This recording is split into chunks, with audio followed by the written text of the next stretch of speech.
Hashama harka fuune kabajamtootaa fi jaalatamtoota hordoftoota hawwiyyee entertainment hundi keessan bakkuma jirtanitti nageenyi keenya kan jaalalaa fi kabajaa simbiraa goo jecha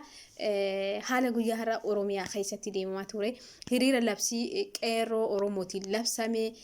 guyyaa har'aa gaggeeffamee ture kutaalee Oromiyaa garagaraatti gaggeeffamee dhiibbaan mootummaa isaa jiraatu xiqqaatus gaggeeffamee jira ganaman kan bakkeen itti jalqabame Adaamaadha Adaamattis jalqabanii dhaadannoo isaanii hooggantoonni siyaasa Oromoo nuuf hiikamanii dhugaan Haacaaluu Hundeessaa bahoo jechuudhaan baanii Harargee keessattis hedduu garagaraatitti gaggeeffamee ture iddoo garagaraatittis akka harka fashalaa'u qeerroo Oromiyaa irratti batalee Shaashamannii keessatti baay'een waraanni mootummaa hiriira akka bahuu fakkaateeti qeerroo baay'ee dhukaasa rabbananii turanii qeerroonis hin jilbiifannee fi bakka birootitti hiriira gaggeessee ture. Dhiibbaa hedduu jira Awadaayin keessattis humni addaa poolisii hedduun isaa federaalaan naqamee achitti baay'ee uummata dararaa ture kan hidhaman qeerroon Oromoo hedduu dhalleedha. Akkasuma guyyaa har'aa yuunivarsiitii Jimmaa keessatti seenaa ajaa'ibaatu dalagame seenaa Haacaaluu Hundeessaa dalage seenaa qeerroon Gammadaa Waariyoo dalagetu dalagame barataa yuunivarsiitii har'a bahee barataa godina Arsii Bahaa Deeksisii kan ta'e barataan kun yeroo xiqqootti fayyadamuudhaan sirboonni qophii bashannanaa har'a achirratti gaggeeffamu irratti dhumatee booddee irratti eebba guyyaa har'aa gara mormiititti deebisuudhaan sagalee isaa Firii Jawaar Mahammad just for Haacaaluu Hundeessaa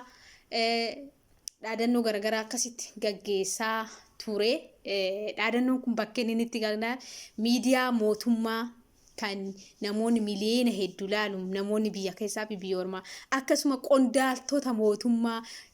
bakka mootummaan naannoo Oromiyaa Shimallis Abdiisaa irratti argamu qondaaltonni mootummaa hedduun achitti argaman yeroo mucaan kun sagalee san dhageessisu mataan isaanii rifaatuudhaan lafa laalanii turanii mucaan kun seenaa guddaa dalagee mucaa kana bakkuma sanitti qoratamuu qabaa maatiin qorannee jechuudhaan hufna mootummaatiin hidhanii turanii ammaaf waan inni irra jiru hin beekne yeroo birootiif waan inni irra ga'e isiniif hinna qeerroon kun badii tokko hin qabu sagalee hayyoota isaaniitiif ta'ee akkasuma dhugaa Haacaaluu akka bahu jedhe malee badii hin qabu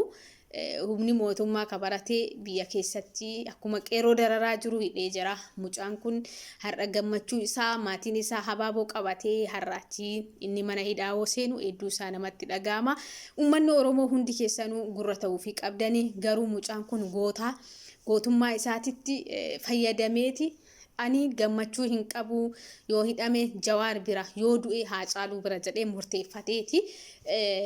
jabaa kana goota kanaaf qabna jagna kanaaf qabna artistoonni Oromoolee bakkee garagaraa kan deebtan konsartii garagaraa irratti waan akkasii kanatti fayyadama barataa yuunivarsiitii garagaraatti eebbifamtanis waan akkana kanatti fayyadama isiniin jenna uummanni Oromoo qabsootti cimaa qabsootti jabaadha hayyoota keessan mana hidhaa shiraatii baafadha akkasuma filannoon amman shira dabaatiin gaggeeffamu jiru kun uummanni Oromoo ka keessan jirre filannoon kun filannoo uummata biratti gaggeeffamu hin qabu jedha mormis godha yoo dhugaa mootummaan kun filannoo kana gaggeessuu kan ta'e hayyoota kenna nu baasee paartiilee siyaasa Oromoo biiroo isaanii cufaa jirus banamee kanneen keessaa haqis deebisuu qaba waan ta'eef uummanni Oromoo qabsoorra cimaa hayyoota keessan miidhaa kana keessaa akka baafattan asumaan dhaamsa isinii dhaama warra gammana hordofaa turtan hedduu isaa galatooma yaada birootiin yeroo biroo walitti isinii deebinaa turtii gaarii